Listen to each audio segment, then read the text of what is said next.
नमस्कार दोस्तों, मैं डॉक्टर अनिल कुशवाहा आज आपके लिए बेस्ट क्वेश्चन लेकर आए हैं। जैसे कि पीजीटी एग्जाम के लिए इंफॉर्मेशन हो चुकी है और आज से लगभग 10 से 15 दिन बाद एग्जाम है। तो इस हिसाब से हमने कोशिश की है कि एक टॉपिक जो रहता है स्टैटिक्स का, जिसे सांख्यिकी के नाम से जानते हैं, उस टॉपिक के आपके लिए प्रश्न लेकर आए हैं। क्योंकि डॉक्टर ये जो प्रश्न है, ये सारे के सारे जो प्रश्न हैं वो हमारे प्रैक्टिस सेट में, जो फ्रीडम प्रैक्टिस बैच है वहाँ पूरा सेट जाएगा इसका। यहाँ तो सिर्फ हम 20 और 25 क्वेश्चन ही सॉल्व कराने वाले हैं। और यदि आप हमसे जुड़ना चाहते हैं तो हमारा ऐप है डॉक्टर नोट्स बायोलॉजी। आप गूगल प्ले स्टोर से ऐप को डाउनलोड कर सकते हैं। इस ऐप को क्रिएट अकाउंट कर सकते हैं। अब तक 300 प्लस मित्र हैं जो टीजीटी पीजीटी आदि में सिलेक्ट हैं। वीडियो शुरू करें। ये जितने भी प्रश्न हैं बहुत हाई लेवल और अच्छे प्रश्न हैं जो एग्जाम में देखने को मिल सकते हैं, या इनमें बताया गया डाटा हूबहू आपको एग्जाम में देखने को मिल सकता है। वीडियो पूरा जरूर देखिएगा, लाइक सब्सक्राइब करिएगा, दोस्तों के साथ शेयर जरूर करें। क्वेश्चन नंबर फर्स्ट क्या कह रहा है?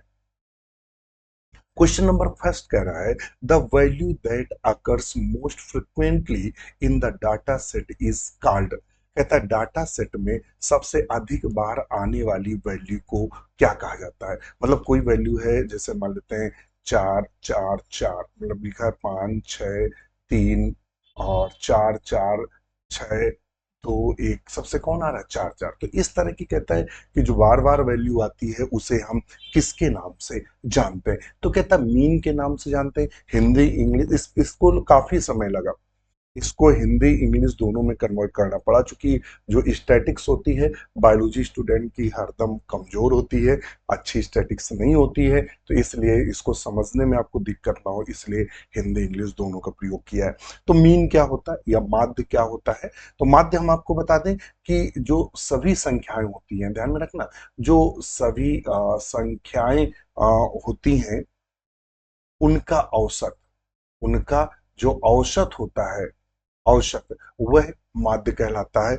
या मीन कहलाता है। मीडियन क्या होता है? एक्चुअली में जो मीडियन होता है वो जो डाटा जो होता है, डाटा जब अरेंज होता है, उस डाटा अरेंज के बीच का जो मान होता है, बीच का मान जो होता है वो मीडियन। बहुलक क्या होता है? जो बार बार रिपीट होता है। तो वही उसने बोला है कि वह वैल्यू जो फ्रिक्वेंटली बार बार रिपीट हो रही है, डेटा सबसे अधिक बार आ रहा है, उसे क्या कहते हैं? तो उसे बहुलक या मोड के नाम से जानते हैं। परास क्या होता है? रेंज क्या होती है? अधिकतम और इसमें क्या होता है? मिनिमम एंड मैक्सिमम की जो बीच का अंतर होता है, जो बीच का अंतर होता है उसे हम परास के नाम से जानते हैं। तो इस क्वेश्चन का सही आंसर होगा बहुलक। ठीक है, चलिए क्वेश्चन नंबर 2 पर चलते हैं। क्वेश्चन नंबर 2 कह रहा है the chi square test is primarily used for. जो काई स्क्वायर टेस्ट होता है वो प्राय किसके लिए प्रयोग किया जाता है? यानी काई स्क्वायर जो टेस्ट है वो किसके लिए प्रयोग किया जाता है? काई स्क्वायर टेस्ट का मुख्य रूप से उपयोग किसके लिए किया जाता है? तो काई स्क्वायर टेस्ट का अगर हम करें तो ये गुडनेस ऑफ फिट के लिए किया जाता है। किसके लिए किया जाता है? गुडनेस ऑफ फिट के लिए। गुडनेस ऑफ फिट क्या होता है? तो कहता है to check how well and observed distribution distribution matches a theoretical distribution, ये होता है गुडनेस फिट। तो आपसे अगर पूछता है काई स्क्वायर का प्रयोग किस में करते हैं, तो गुडनेस फिट में करते हैं। ठीक है, बाकी मीन मीडियन हमने आपको बता दिया है। क्वेश्चन नंबर 3 चलते हैं। क्वेश्चन नंबर 3 कह रहा है standard deviation in the square root of.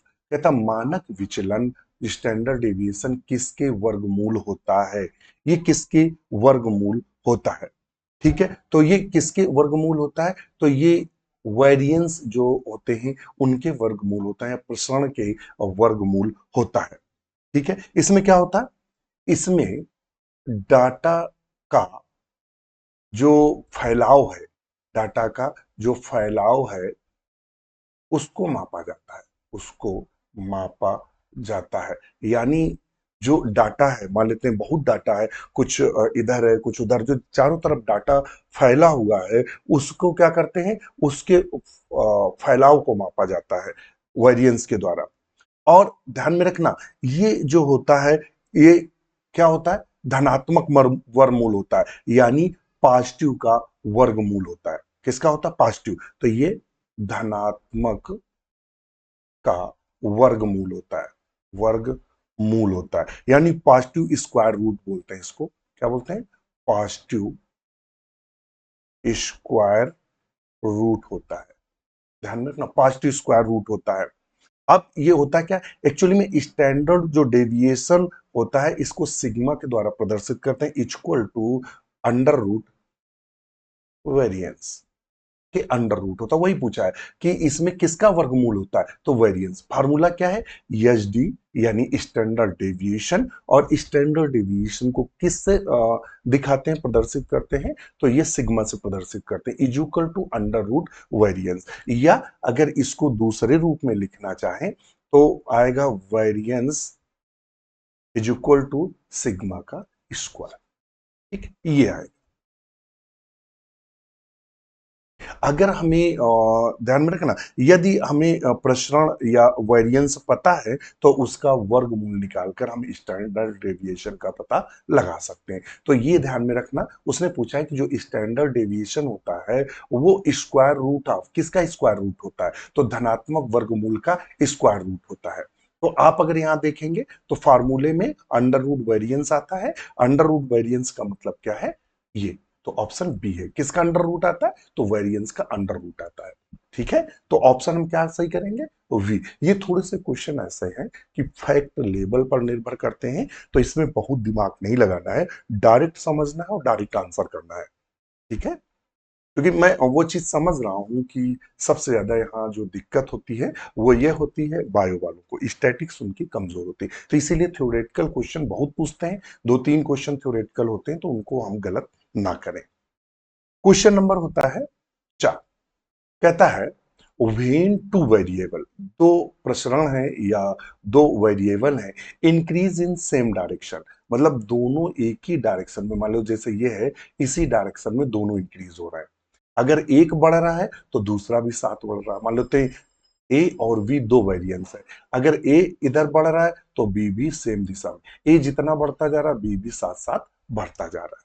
ठीक है, तो ये कह रहा है कि जब दो चर जो होते हैं, जो जो चर हैं वो एक ही दिशा में बढ़ते हैं तो इस सह संबंध को क्या कहते हैं, या इस कोरिलेशन को क्या कहते हैं? वो कहता है variable increase same direction the correlation है। इसको क्या कहते हैं? तो कहता है इसको क्या कहते हैं? निगेटिव कहते हैं, या इसको जीरो या पॉजिटिव बोलते हैं, या पैरेलल। तो देखिए दोनों क्या कह रहे हैं, एक ही दिशा में, एक बढ़ रहा है तो दूसरा भी हमारा जो वेरिएबल है वो बढ़ रहा है या चर बढ़ रहा है, तो उसे हम क्या बोलेंगे? धनात्मक, धनात्मक कहेंगे। क्या कहते हैं? धनात्मक कहेंगे। तो इसमें कैसा रिलेशन है? तो इसमें पॉजिटिव कोरिलेशन है, तो ऑप्शन सी कहेंगे। निगेटिव में क्या होता है, ध्यान में रखना, निगेटिव में जो दोनों वेरिएबल है वो क्या करेंगे? वो विपरीत दिशा में बढ़ेंगे, विपरीत दिशा में। अगर एक इधर बढ़ रहा है तो दूसरा हमारा इधर बढ़ेगा, तो वो निगेटिव होगा। शून्य कब होगा? ध्यान में रखना, शून्य कब होगा? जब वेरिएबल जो है या हमारे जो चर हैं वो क्या हो गए, उनमें क्या हो, कोई कोई भी कोरिलेशन ना हो। ध्यान में रखना, कोई भी कोरिलेशन, कोई एक दूसरे से संबंध ना हो, अपना ए स्वतंत्र काम करता और बी स्वतंत्र काम करता, एक दूसरे पर निर्भर नहीं होते, तो हरदम उनका जो रिस्पॉन्स आता है वो जीरो आता है। क्या आता है? जीरो आता है। तो हमने आपको निगेटिव बता दिया, जब दोनों विपरीत दिशा में बढ़े तब दोनों जो वेरिएबल हैं या जो दोनों चर हैं वो हरदम पॉजिटिव होंगे। अगर दोनों विपरीत दिशा में बढ़ रहे हैं तो निगेटिव होगा, और दोनों एक दूसरे से स्वतंत्र, ये जो चाहे वो करे, ये जो चाहे वो करे, तो फिर जीरो होगा। ठीक है, तो ऑप्शन 4। यदि आप हमसे जुड़ना चाहते हैं तो आज ही डॉक्टर नोट्स बायोलॉजी ऐप को डाउनलोड करें, और हमारे जो बैच है, ध्यान में रखना, जो हमारे बैच हैं वो आज ही चुने। आप ये बैच जो है, वो चाहे आप विजेता बैच लें, वो चाहे आप लक्ष्य बैच लें, लक्ष्य बैच लें, और ये दोनों 1199 का ऑफर चल रहा है, 1199 का है। इसमें आपको सारी की सारी थ्योरी क्लास अवेलेबल रहेंगी, सारी की सारी एमसीक्यू की क्लास अवेलेबल रहेंगी, old solved question paper class available रहेंगी, पीडीएफ की लाइब्रेरी बुक्स की अवेलेबल रहेगी, लगभग 1,500 पीडीएफ की लाइब्रेरी उपलब्ध रहेगी, और बहुत कुछ इसमें डिस्कशन ग्रुप वगैरह सब उपलब्ध रहेंगे, सिर्फ 1100। अब तक 300 प्लस मित्र सेलेक्ट हो चुके हैं, इसका मतलब कंटेंट बहुत बेहतर है। तभी देखिए, आप एक बार बेवकूफ बना सकते हैं किसी को, एक बार आप बहला फुसला सकते हैं, एक बार लच्छेदार बातें कर सकते हैं, मगर यदि आपका स्टूडेंट कोर्स की वैलिडिटी खरीदने के बाद रिपर्चेस करता है, या एग्जाम देने के बाद पुनः परचेस कर रहा है, आपसे जुड़ रहा है, जब तक नौकरी नहीं पा रहा तब तक जुड़ रहा है, इसका मतलब आप सही दिशा में हैं। हम तो अपना मूल्यांकन करते रहते हैं, ठीक है, मैं खुद अपना मूल्यांकन करता रहता हूं, जो कमियां हैं उनको दूर करने की कोशिश करता हूं, कोई 100% परफेक्ट नहीं होता है। तो इतने लोग अब तक सिलेक्ट हैं। ईएलटी की बात करें तो हर तीसरा और चौथा स्टूडेंट ईएलटी प्री क्वालिफाई हुआ, ठीक है, डॉक्टर नोट्स बायोलॉजी का। तो आज ही जुड़े। मैं खुद एक ऐसा व्यक्ति हूं जो 5 बार जॉब पा चुका हूं, या 5 जगह सिलेक्टेड हूं, ठीक है, मैं खुद गवर्नमेंट जॉब करता हूं, तो कंटेंट की कहीं कोई दिक्कत नहीं आएगी। दूसरा, यदि आप टीजीटी का एग्जाम देने जा रहे हैं, पीजीटी का एग्जाम देने जा रहे हैं, आरपीएससी का देने जा रहे हैं, बीपीएससी का एग्जाम देने जा रहे हैं, एलटी उत्तराखंड का, तो ये 599 प्रैक्टिस सेट जरूर लीजिएगा। प्रैक्टिस सेट, इसमें आपको 95 प्लस प्रैक्टिस सेट मिलते हैं केवल 599 में। जैसे ही आप इस प्रैक्टिस सेट को देंगे, ये बताएगा कितने सही किए, कितने गलत किए, सही आंसर क्या, गलत कितना समय लिया, आपकी रैंक क्या है, आपने क्या गलती की, सब आपको बताएगा। मतलब ये एआई बेस्ड है, ये आपकी सारी गलतियों को तुरंत आपको अपीयर करेगा। इससे क्या, हम गलती अपनी सुधार लेंगे, और इस जो रिपोर्ट जनरेट हो डिलीट करके आप मल्टीपल टाइम टेस्ट दे सकते हैं। अब जल्दी क्या है, आप यूथ या अन्य जैसे घटना चक्र आदि पढ़ते हैं, तो जैसे क्वेश्चन देखा उसके नीचे आंसर लिखा रहता है, तुरंत निगाह चली जाती है, तो हम अपने आप को मूल्यांकन नहीं कर पाते। यहाँ हमारे साथ जरूर जुड़िए। आप कोई भी एग्जाम दे रहा हो, एग्जाम में अक्सर 5 से 10 क्वेश्चन आप गलत करके आते हैं, जो मेरिट से आपको बाहर कर देते हैं। यहाँ वो समस्या सदा सदा के लिए खत्म हो जाएगी। आपको पता भी चलेगा कि पढ़ने में क्या गलती कर रहे हैं, क्या हमें सुधार की आवश्यकता है, वो कर सकते हैं और अपने को सिलेक्शन ले सकते हैं। वरना क्या है कि बार बार एग्जाम आते रहेंगे, गलतियां करते रहेंगे, और ओवर एज हो जाएंगे और आउट ऑफ हो जाएंगे। अधिक जानकारी के लिए हमारे यह हेल्पलाइन नंबर है, इस पर कॉल मैसेज कर सकते हैं। चलिए, हम चलते हैं अपने क्वेश्चन पर। क्वेश्चन नंबर 5 कह रहा है, क्वेश्चन नंबर 5 हमसे क्या कह रहा है, 5 कह रहा है, what is the shape of normal distribution curve. जो नॉर्मल डिस्ट्रीब्यूशन यानी सामान्य वितरण वक्र है, कर्व, जो कर्व है वो कैसा बनता है। जो नॉर्मल डिस्ट्रीब्यूशन कर्व है उसका आकार कैसा होता है, कहता है यू के आकार का होता है, या इस तरह बेल शेप्ड होता है, ऐसे होता है, या जे शेप्ड होता है, या यल शेप्ड होता है, कैसा होता है। तो एक्चुअली में वो होता है बेल शेप्ड। एक्चुअली में ऐसा क्यों होता है, क्योंकि जो मीन और मीडियन एंड मोड, ये जो तीनों होते हैं वो एक ही रेखा पर मिलते हैं। जैसे मीन मीडियन मोड जो है वो एक ही बिंदु पर मिलते हैं, इसलिए ये बेल के आकार का होता है। तो ऑप्शन बी को हम सही करेंगे। क्वेश्चन नंबर 6 कह रहा है, क्या कह रहा है, what is the degrees of freedom, DF बोलते हैं, फॉर ए 2 टाइम्स, ये क्या लिखा है, 2 टाइम्स कॉन्टिजेंसी टेबल। अगर 2 टाइम्स आकस्मिकता तालिका या कॉन्टिजेंसी टेबल के लिए स्वतंत्र कोटि या डीएफ क्या होगा। डिग्री ऑफ फ्रीडम बोलते हैं, डीएफ को क्या बोलते हैं, ये लिखा है डिग्री ऑफ फ्रीडम। अगर कोई तालिका है, ध्यान में रखना, अगर कोई टेबल है तो उसका डीएफ क्या होगा। ये बहुत अच्छा क्वेश्चन है, इसको ध्यान में रखना। तो हम आपको बता दें कि जो डीएफ इज इक्वल टू होता है या डिग्री ऑफ फ्रीडम होता है, उसके इज इक्वल टू फार्मूला होता है R-1 इन C-1। इसमें आर क्या है, आपसे पूछेगा आर क्या है, तो R is equal to number of row. मान लेते हैं जैसे ये कोई टेबल है, तो इसमें कितनी रो है, ये जितनी रो है, एक एक सॉरी, एक दो तीन चार पांच, पांच रो है, और ये कॉलम है मान लेते हैं, तो पांच रो है। तो हमारा आर का मान कितना आ जाएगा, पांच। इसी तरह सी क्या है, तो सी इज इक्वल टू, अगर हम बात करेंगे तो नंबर ऑफ कॉलम है। क्या है, नंबर ऑफ कॉलम। तो जितने भी कॉलम होंगे वो सी की वैल्यू आ जाएगी, कितनी आएगी, सी की। अब उसने लिखा है टू टाइम्स, कितना लिखा है, टू टाइम्स, तो सॉल्व कर लो। तो क्या होगा, डी एफ, यानी जो हमारा डीएफ है इज इक्वल टू क्या है, आर की वैल्यू क्या है, आर की वैल्यू यहाँ दो दिया है, दो दिया है, तो हम लिखेंगे आर की जगह दो, -1 इंटू, और सी की जगह कितना लिखा है, दो, तो हम यहाँ लिखेंगे दो -1, यानी सी की वैल्यू भी दो है, और इज इक्वल टू क्या आएगा, 1 × 1 इज इक्वल टू क्या आएगा, 1। तो आंसर हमारा एक सही हो। ठीक है, चलिए नेक्स्ट क्वेश्चन है 7 नंबर।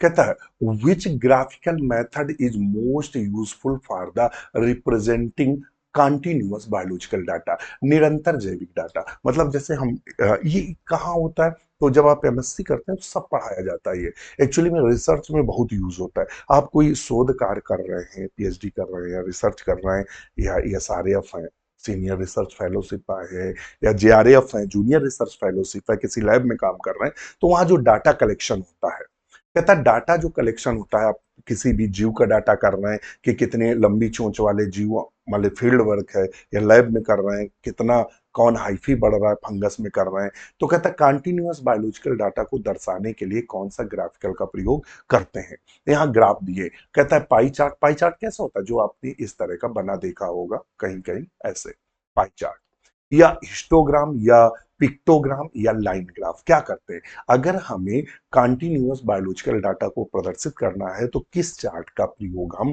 करेंगे। तो हम बता दें कि जो पाई चार्ट का प्रयोग किया जाता है, पहले तो हम ले लें पाई चार्ट। पाई चार्ट का जो हम लोग प्रयोग करते हैं, ये क्या करते हैं, किसी किसी पूरी चीज को दिखाते हैं, पूरी वस्तु को दिखाते हैं, वस्तु को दिखाते हैं, इसमें पूरी वस्तु को दिखाते हैं। मतलब जैसे कोई डाटा है तो 100% को लिया, मान लेते हैं उसने 100% लिया, 100% में कहा कुछ छोटे हैं कुछ बड़े हैं 25%, तो इस तरह से ये चार्ट ऐसे नहीं बनाते, ऐसे तो वो दिखाते हैं। हिस्टोग्राम क्या होता है, ध्यान में रखना, हिस्टोग्राम क्या होता है, इसका प्रयोग, जो हम इसका प्रयोग करते हैं हिस्टोग्राम का, इसका इंग्लिश में देखेंगे तो इसका जो यूज है वो जैसे किसी भी ऑर्गेनिज्म या किसी भी पॉपुलेशन की लेंथ है, टेम्परेचर है, या उसका वेट है, इन सब को दिखाने के लिए जो चार्ट यूज करते हैं वो हिस्टोग्राम। तो जैविक डेटा में क्या होता है, जैसे लंबाई है, चौड़ाई है, टेम्परेचर है, दांतों का साइज है, आंखों का साइज है, तो ये सब किसमें है, बायोलॉजिकल डाटा, तो वो किसमें करते हैं, हिस्टोग्राम में करते हैं।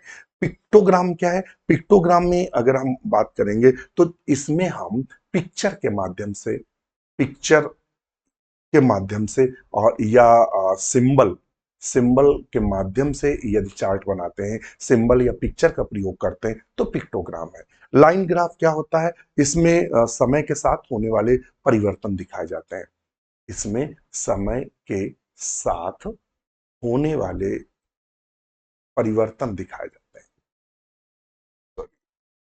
परिवर्तन दिखाए जाते हैं, समय के साथ होने वाले परिवर्तन लाइन ग्राफ के आधार पे दिखाए जाते हैं। कि मतलब 3 तारीख के टेम्परेचर ये था, 4 तारीख में ये हुआ, तो 3 तारीख की लाइन छोटी, 4 की बड़ी, इस तरह से लाइन ग्राफ होते हैं ना, ऐसे ऐसे, ये ऐसे होते हैं ना, ऐसे ये लाइन ग्राफ होते हैं। ठीक है, ये लाइन ग्राफ समझ में आ गया। तो हम बायोलॉजिकल डाटा जब भी दिखाएंगे तो कौन सा ग्राफ यूज करते हैं, तो बायोलॉजिकल डाटा में हम जो ग्राफ यूज करते हैं वो जनरली हिस्टोग्राम यूज करते हैं। तो ऑप्शन बी को हम बिल्कुल सही करेंगे। वीडियो कैसा लग रहा है कमेंट जरूर करिएगा, शेयर भी करिएगा। नेक्स्ट क्वेश्चन है, व्हाट डज नल हाइपोथेसिस बहुत पूछी जाती है टीजीटी पीजीटी में। नल हाइपोथेसिस क्या होता है? एक्चुअली में नल हाइपोथेसिस को हम इस तरह से दिखाते हैं, एच के नीचे जीरो लगा रहता है, ये ऐसे इंडिकेट्स, ये किसको प्रदर्शित करती है? Null hypothesis. There is the significant difference, सार्थक अंतर को। There is no significant difference, कोई सार्थक अंतर नहीं है। द डाटा इनकरेक्ट, डेटा गलत है। या सैंपल साइज ऑफ स्मॉल, नमूना के आकार को। तो हम किसको इसके माध्यम से हम प्राय दिखाते हैं? तो हम आपको बता दें इसमें ये होता है there is no significant difference. यहाँ यह देखिए नल हाइपोथेसिस में यह माना जाता है, यहाँ लिखते हैं, इसमें यह माना जाता है, क्या माना जाता है? कहता है इसमें यह माना जाता है कि समूहों या चरों, समूहों या चरों के मध्य मध्य कोई वास्तविक अंतर नहीं होता है। ये है नल हाइपोथेसिस। क्या होता है? नल हाइपोथेसिस में यह माना जाता है कि जो दोनों चर हैं उनके बीच में कोई अंतर नहीं है, इसीलिए लिखा का कोई सार्थक अंतर नहीं है नल हाइपोथेसिस में। तो ऑप्शन बी सही करेंगे। ठीक है, क्वेश्चन नंबर 9 देखते हैं। What is the maximum possible value of probability? प्रायिकिया जो प्रोबेबिलिटी होती है, प्रोबेबिलिटी का मतलब संभावना बता सकते हैं, अधिकतम संभव मान क्या हो सकता है, संभावना का या प्रोबेबिलिटी का। तो जो रेंज होती है, ध्यान में रखना, जो रेंज होती है प्रोबेबिलिटी की, वो कैसी होती है? बिटवीन किसके किसके मध्य होती है? तो वो कहता है 0 और 1 होती है। कैसे 0? अगर आप कभी पूछ दे मिनिमम प्रोबेबिलिटी कितनी होती है, मिनिमम प्रोबेबिलिटी कितनी होगी? 0। अगर कभी पूछ दे मैक्सिमम मतलब अधिकतम प्रोबेबिलिटी कितनी होगी, तो 1। उसने दिया है मैक्सिमम पॉसिबल प्रोबेबिलिटी पूछा है, तो मैक्सिमम कितनी होगी? 1, तो 1। अगर मिनिमम पूछता तो 0। ये दिया है मिनिमम और ये दिया है मैक्सिमम। तो अब कभी आपसे क्वेश्चन आए टीजीटी पीजीटी में, पूछे कि जो प्रोबेबिलिटी होती है वो मिनिमम क्या होती है, तो लगाएंगे 0 को। अगर पूछ दे मैक्सिमम प्रोबेबिलिटी क्या होती है, तो ऑप्शन लगाएंगे 1 को। ठीक है, चलिए क्वेश्चन नंबर 10 कहता है what is the correct formula of standard error of mean? SM का मतलब होता है स्टैंडर्ड एरर मीन। माध्य की मानक त्रुटि का सही सूत्र क्या है? एक्चुअली में इसका सही सूत्र है, ये टाइप हो रहा था, ये ऑटोमेटिक लग जा रहे थे। ठीक है, तो सही फार्मूला होता है SEM, यानी standard error median SD upon under root n, ये होता है। वही तो दिया है SD अपॉन स्क्वायर एन, यही दिया। यहाँ एन इज इक्वल क्या है? सैंपल साइज है, सैंपल ये क्या है? साइज है। तो ऑप्शन हमारा बी सही दिया है। सेम बराबर क्या है? देखो वही लिखा है, आप अगर ना पढ़ रहे हो तो ये लिखा है SD, तो हमने लिख दिया SD। फिर लिखा है अंडर रूट एन, तो हमने लिख दिया अपॉन स्क्वायर अंडर रूट, वही तो लिखा है। ठीक, तो ये हमारा फार्मूला है। ठीक है, नेक्स्ट क्वेश्चन पर चलेंगे। क्वेश्चन नंबर 11 कह रहा है mean median mode are type of, माध्य माध्यिका बहुलक किसके प्रकार है? ये माध्य माध्यिका बहुलक प्राय किसके प्रकार है? तो मेजर सेंट्रल टेंडेंसी, केंद्रीय प्रवृत्ति की माप है। जो केंद्रीय प्रवृत्ति की माप है वो क्या है? Mean median mode. ये तीनों किसके हैं? केंद्रीय प्रवृत्ति के माप है। तो मेजर सेंट्रल जो टेंडेंसी निकाली जाती है मीन मीडियन मोड से। ठीक है, चलिए क्वेश्चन नंबर 12 पे चलते हैं। 12 नंबर कहता है if the correlation coefficient R is +1, what does it signify? यदि सहसंबंध गुणांक, एक्चुअली में ये यहाँ जो लिखा हुआ वो आप समझिएगा, ये मैं बता रहा था टाइप करने में डॉलर का निशान आ जा रहा था, ये एक्चुअली में लिखा है R+1। ठीक है, आप पढ़ लीजिएगा R+1। तो वो कह रहा है कि जो कोरिलेशन कोफिशिएंट है R+1, what does it signify? यह सहसंबंध गुणांक है तो क्या दर्शाता है? अगर कहीं लिखा हो R+1 तो ये क्या दिखाता है या क्या दर्शाता है? कहता परफेक्ट पॉजिटिव कोरिलेशन दिखाता है, परफेक्ट नेगेटिव कोरिलेशन दिखाता है, नो कोरिलेशन या पार्शियल कोरिलेशन, ये क्या दिखाता है? तो एक्चुअली में R+1 ये परफेक्ट पॉजिटिव प्लस लगा है, पॉजिटिव कोरिलेशन दिखाता है। अगर माइनस रिलेशन दिखाएगा तो R-1 ये दिखाएगा निगेटिव, और नो कोरिलेशन दिखाएगा तो R=0 दिखाएगा। ठीक है, समझ में आ गया? तो ये कंडीशंस है। तो हमारा ये कौन सा कोरिलेशन दिखा रहा है? परफेक्ट पॉजिटिव कोरिलेशन दिखा रहा है। ठीक है, नेक्स्ट क्वेश्चन है 13 नंबर क्वेश्चन कह रहा है which average is most affected by extreme values.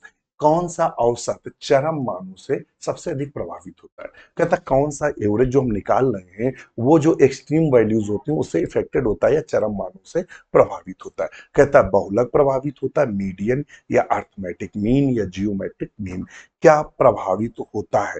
तो हम आपको बता दें वो अर्थमेटिक मीन प्रभावित होती, अंगड़ती मीन।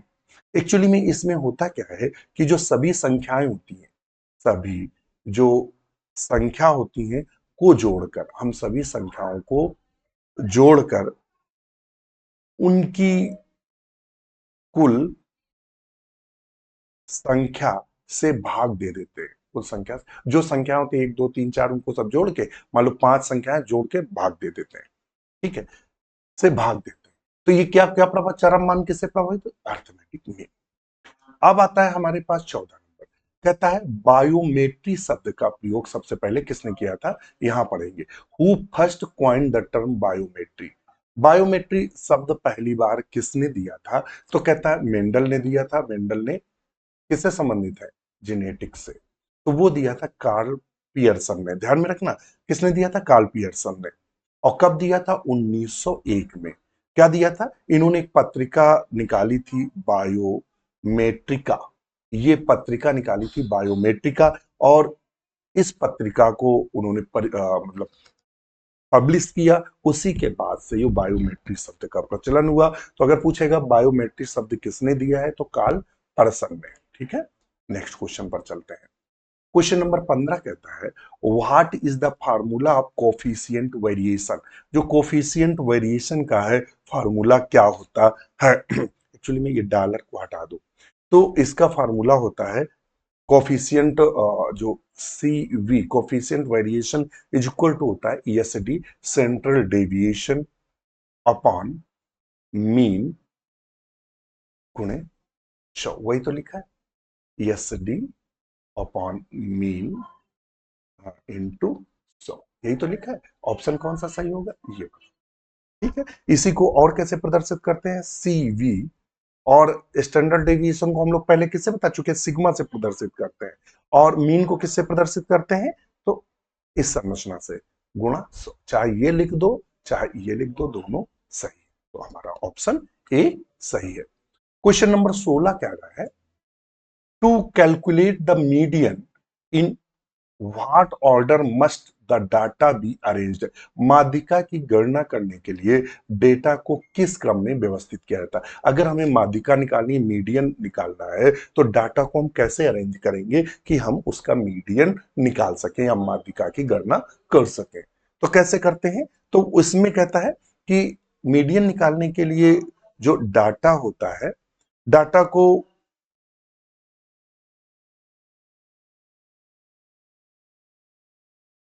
इसमें क्या करता है? वह संख्या होती है जो डाटा को दो बराबर बराबर भागों में बांट सके, भागों में बांट सके, बांट सके। ठीक है, वह होता है दो बराबर भागों में बांटता है। तो यही लिखा है। आरोही या अवरोही दोनों में से किसी में भी लिख सकते हैं हम। डाटा को चाहे घटते क्रम में लिख लें चाहे हम बढ़ते क्रम में लिख लें। ठीक है, दोनों से माध्यिका निकल आएगी।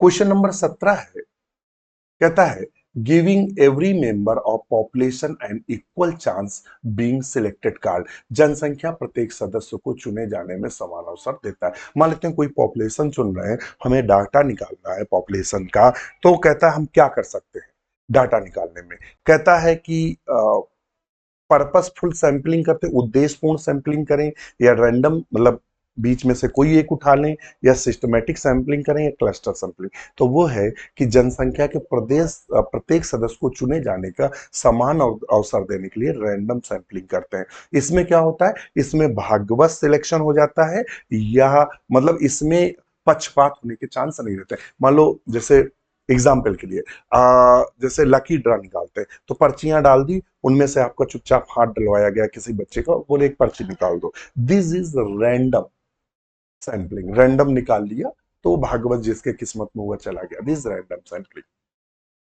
पर्पसफुल क्या होता है, पर्पसफुल तो ये रिसर्चर जो होता है, जो रिसर्चर होता है, और रिसर्चर क्या करता है, अपनी आवश्यकताओं के अनुसार चुनाव करता है, सैंपल अनुसार, मतलब उसको जो है कि ये वाला हमें चुनना है तो वही चुनेगा। सिस्टमैटिक सैंपलिंग क्या होता है, सिस्टमैटिक सैंपलिंग में जो होता है वो क्या होता है, तो कहता है सिस्टमैटिक निश्चित अंतराल के बाद जो सैंपलिंग की जाती है, निश्चित अंतराल के बाद। मान लो हजार हजार लोग हैं, तो उसमें से हर 10वें व्यक्ति को हमने सैंपल के लिए उठा लिया, तो ये कहलाएगा सिस्टमेटिक। क्लस्टर, हम पूरे समूह को या पूरी पॉपुलेशन को क्लस्टर में 50-50 के समूह बना देते हैं, क्लस्टर सर्किट, चूंकि ऑप्शन बी सही है। क्वेश्चन नंबर 18 कह रहा है, what is the range of regression coefficient, प्रतिगमन गुणांक की सीमा क्या होती है। जो रिग्रेशन कोफिशिएंट होता है या प्रतिगमन गुणांक होता है, उसकी सीमा क्या होता है। तो हम आपको बता दें कि इसकी सीमा जो होती है माइनस इंडिफिनिट से लेकर से प्लस इंडिफिनिट तक होती है। तो दिया ये माइनस इंफिनिटी और प्लस इंफिनिटी, माइनस इंफिनिटी और प्लस इंफिनिटी, तो ऑप्शन सही। 19 नंबर पे कहता है ANOVA, ANOVA test research PhD में बहुत लगता है। तो कहता है एनोवा एनालिसिस ऑफ वेरिएंस जो होता है यूज्ड फॉर, एनोवा का प्रयोग हम कहाँ करते हैं, comparing more then one means, जब ध्यान में रखना इनोवा का प्रयोग हम कब करते हैं, जब हमारे पास क्या होता है, दो या दो से अधिक माध्य उत्पन्न हो, दो यानी जो मीन्स हो वो क्या हो, दो या दो से अधिक हो। तो option comparing more than two या टू से अधिक जब होते हैं तो हम किसका यूज करते हैं, तो हम एनोवा टेस्ट यूज करते हैं। यदि केवल दो हैं तो ये तो गलत है, दो या दो से अधिक हो, अगर केवल दो हैं तो फिर हम एनोवा टेस्ट यूज नहीं करेंगे, तो ऑप्शन ए को सही करेंगे। 20 नंबर कहता है the difference between the smallest and longest value is called, सबसे छोटी और सबसे बड़ी वैल्यू जो होती है उसके बीच का अंतर क्या कहलाता है। तो ध्यान में रखना क्या कहलाता है, ह्रास या रेंज कहलाता है। क्या कहलाता है, रेंज। एक्चुअली में रेंज का फार्मूली होता है, रेंज इज इक्वल टू होता है largest value minus smallest value, ठीक है। तो ये है क्या कहलाएगा, रेंज, जिसमें लार्जेस्ट और स्मॉलेस्ट वैल्यू का बीच का अंतर निकाला जाता है वो। मान लो ये है 50 और ये है 10, तो हमारी वैल्यू कितनी निकलेगी, 40, ठीक है। ओके। और मीन डेविएशन क्या होता है, इसमें माध्य के बीच का अंतर निकाला जाता है, माध्य यानी मीन के बीच का अंतर निकाला जाता है।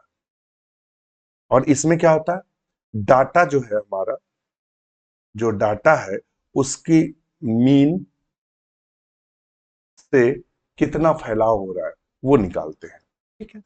चलिए नेक्स्ट क्वेश्चन है 21, who is develop the t test, t test को डेवलप किसने किया था। तो पहले आते हैं ए फिशर, ए फिशर ने जो डेवलप किया था वो यफ टेस्ट डेवलप किया है। अगर एग्जाम में पूछ दे यफ टेस्ट किसने डेवलप किया, फिशर ने।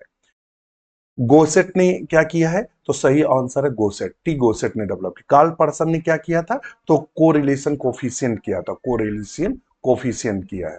गाल्टन ने क्या किया है, अगर आपसे पूछ दे गाल्टन ने, तो रिग्रेशन डेवलप किया था, रिग्रेशन डेवलप किया था, तो ये है। और ये हम आपको बता दें कि जो टी टेस्ट था, इन्होंने एक छद्म नाम दिया, जैसे छद्म नाम का मतलब जो नाम का व्यक्ति ना हो, मतलब एक झूठ नाम से, जैसे कुछ नहीं लिख देते हैं राम प्रकाश अकेला। जैसे आपने मूवी देखी होगी, एक संजय दत्त और सलमान खान की मूवी थी, बहुत प्यार करते हैं हम तुमको सनम, हमें लगता है साजन मूवी थी यार। तो उसमें जो संजय दत्त होता है, तो उसमें क्या करता है, वो गजलें लिखता है एक दूसरे नाम से, उसे बोलते हैं छद्म नाम। तो इसी तरह जो गोसेट थे, तो उन्होंने छद्म नाम से क्या नाम दिया था, स्टूडेंट नाम दिया था। इस नाम से उन्होंने एक टेस्ट डेवलप किया, ठीक है, किसने, गोसेट ने। तो इसीलिए टी टेस्ट को स्टूडेंट्स टी टेस्ट के नाम से जानते हैं, याद रखना है ये, टी टेस्ट के नाम से छद्म नाम दिया था स्टूडेंट्स, ठीक है। चले, तो क्या होना है, गोसेट। क्वेश्चन नंबर 22 कहता है, if the variance 16, what will be the standard deviation. अगर हमारा जो चर है वो 16 है, तो मानक विचलन क्या होगा। तो S D is equal to क्या होता है, अंडर रूट कितना आएगा, 16। तो 16 का वर्गमूल जो निकालेंगे तो कितना आएगा, 4, 4 चौक 16 आ गया। तो ऑप्शन 4 सही है, ठीक है। चलिए, नेक्स्ट क्वेश्चन है 23 number, which arrange the best qualitative data. जैसे कि कलर है, ब्लड ग्रुप है, जो हम क्वालिटेटिव डाटा है, और उसको प्रदर्शित करने के लिए हम किसका प्रयोग करते हैं, मीन का, मीडियन का, मोड का, या जियोमेट्रिक मीन का, हम किसका प्रयोग करते हैं। तो इसमें हम अर्थमेटिक डाटा, जैसे कि 4, 5, 6, 8 इस तरह का। मीडियन में हम डाटा ऑर्डर में लगाते हैं, घटते क्रम में, बढ़ते क्रम। बहुलक में क्या करते हैं, बहुलक में हम क्वालिटेटिव डाटा करते हैं, जैसे ब्लड का रंग, लिंग, कितने नर हैं, कितने मादा हैं, ये सब तो हम किस में करते हैं, बहुलक में। तो ऑप्शन, और ये 24 और 25 नंबर आंसर आप करेंगे। The F test is primarily used for. F test किसने दिया था, ये मैं आपको पहले बता चुका हूं। और यफ टेस्ट में प्राय हम किसका प्रयोग करते हैं, कहता है कंपेयरिंग टू वेरिएंस, यानी दो प्रसरणों की तुलना के लिए। कंपेयरिंग टू मींस दो माध्यों की तुलना के लिए। रिग्रेशन एनालिसिस, प्रतिगमन विश्लेषण। कोरिलेशन सहसंबंध विषय, कैसा ही होगा। और 25 है, कहता who is the consider the father of biostatics. Biostatics का पिता किसे कहा जाता है, फ्रांसिस गाल्टन को, रोनाल्ड फिशर को, या कार्ल पर्सन को, या हार्वर्ड स्पेंसर को, किसको कहा जाता है। तो 24-25 का आंसर आप हमें जरूर दिएगा, हम आपके आंसर का इंतजार करेंगे। वीडियो कैसा लगा कमेंट जरूर करिएगा, लाइक, सब्सक्राइब और शेयर करिएगा। आज के लिए इतना ही, इसी के साथ हमें आज्ञा दीजिए, नमस्कार।